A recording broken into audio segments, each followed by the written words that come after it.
Menjadi seorang seniman bukanlah perjalanan yang mudah, terutama bagi Mahatkarta Indrojoyo Kusumonegoro yang lebih akrab dikenal sebagai Indro Warkop. Sejak memulai karirnya di dunia komedi pada tahun 1976 bersama Warkop DKI, Indro telah membuktikan dedikasinya yang tak tergoyahkan pada profesi yang telah membesarkan namanya. Meski telah puluhan tahun berlalu, semangat dan kecintaannya terhadap dunia seni tidak pernah surut.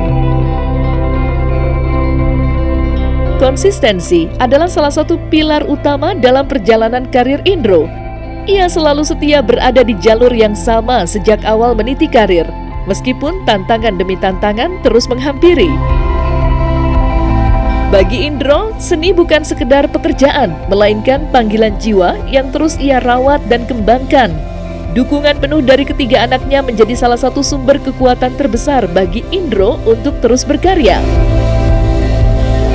Tidak hanya sekedar mendukung, salah satu anaknya bahkan kini menjadi manajernya. Sebuah kolaborasi yang mempererat hubungan keluarga sekaligus mendukung profesionalismenya. Dengan fondasi keluarga yang kokoh dan semangat yang tak pernah padam, Indro tetap teguh pada pendiriannya untuk terus menghibur dan berkarya bagi masyarakat. Enggak. Mereka dari kecil udah tahu, dari sebelum lahir saya udah seperti ini dan mereka amat sangat tahu itu. Saya disupport kok sama anak-anak. Manajer saya itu anak saya sendiri. Ya banyak hal saya disupport sama anak-anak. Kami baik-baik banget. Nggak ada. Tapi dekat-dekat dengan karir saya ada. Jadi kayak anak saya yang pertama itu dia seorang orang di advertising. Jadi dia biasa buat film, buat ini, buat itu untuk iklan segala. Anak saya kedua selebgram, gitu ya. Ya, anak saya ketiga dia main band, dia ini seniman dan dia orang yang sekolah di sinematografi dan broadcast. Jadi ya seperti itu gitu, agak dekat-dekat sih sebetulnya profesi mereka. Sebetulnya mungkin saya bukan soal pelawaknya aja, seniman. Saya konsisten sebagai seniman. Itu sih sebetulnya. Saya tahu arah pembicaranya mau kemana, tapi gini, buat saya nggak juga hanya sebagai seorang komedian, tapi sebagai seorang seniman saya akan konsisten di bidang ini karena ternyata saya memang seorang seniman. Buat saya seniman itu jujur gitu ya, terhadap kesenimanannya.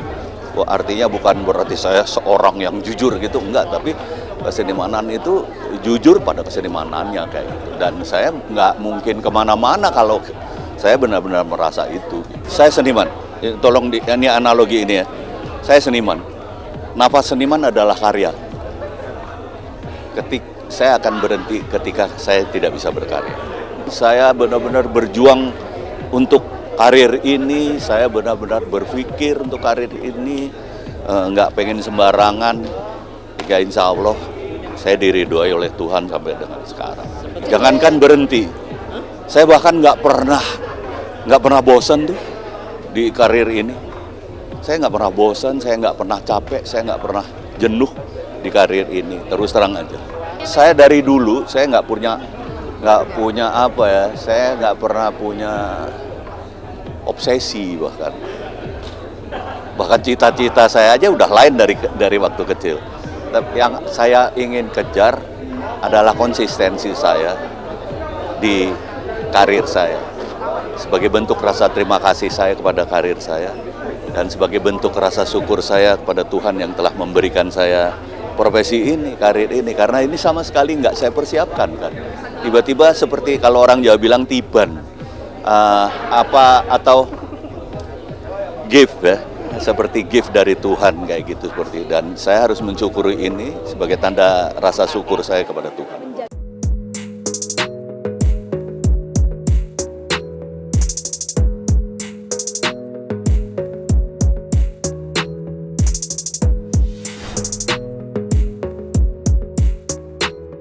Atas dedikasinya terhadap dunia komedi tanah air, Indro Warkop baru saja didapuk sebagai juri utama dalam ajang pencarian bakat komedian bertajuk Mencari Komplotan Baru Komik 8. Indro tidak bekerja sendiri dalam memilih para talenta.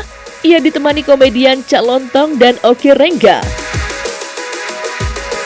Sebagai juri, Indro mengungkapkan bahwa proses seleksi tidak hanya berfokus pada penampilan di panggung. Indro menambahkan bahwa keputusan akhir di ajang ini tetap berada di tangan publik. Hal ini menunjukkan pentingnya dukungan penonton dalam menentukan komika favorit mereka. Indro juga memaparkan kriteria ideal seorang komika untuk bisa lolos seleksi. Menurutnya, calon komika harus memiliki kemampuan akting yang mumpuni dan tentunya karakter yang kuat.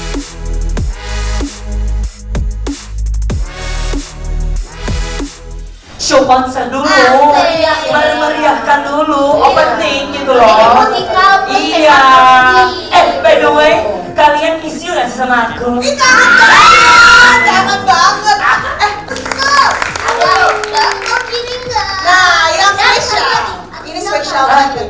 Ini adalah juri yang sangat spesial malam hari ini, di mana dia adalah seorang aktor dan juga seniman Betawi. Makanya kita sekarang menyambut beliau dengan baju seperti ini nih Bang En. Aku suka banget. Emang siapa Soalnya namanya? aku sering pakai mukanya lewat PA. Beri tepuk tangan yang meriah untuk Astrid Owi.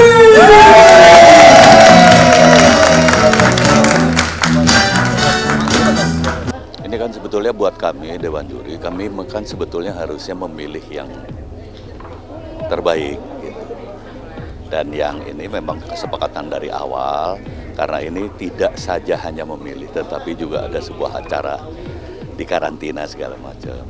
Dan di sana itu ada banyak kejadian, ada yang tidak baik misalnya, ada yang ya banyak hal lah kayak gitu. Dan itu yang sebetulnya di luar dari penilaian kita kan. Walaupun kita juga menilai attitude. Tetapi kan kita menilai yang di atas. Yang di bawah kan yang menentukan voting tadi kan. Itu sih sebetulnya yang sulit, bahwa ada fakta di bawah sana dan kita sebetulnya hanya bisa menyelamatkan satu gitu. Atau tidak sama sekali. Itu sih sebetulnya. Kriterianya satu, jelas karena ini namanya komik 8, ya seorang komik yang baik. Kedua, baru seorang komik yang lengkap.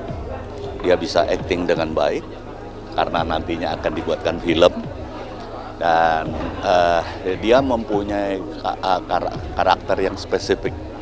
Karena nanti karakternya itu bisa jadi akan diperhitungkan untuk ceritanya.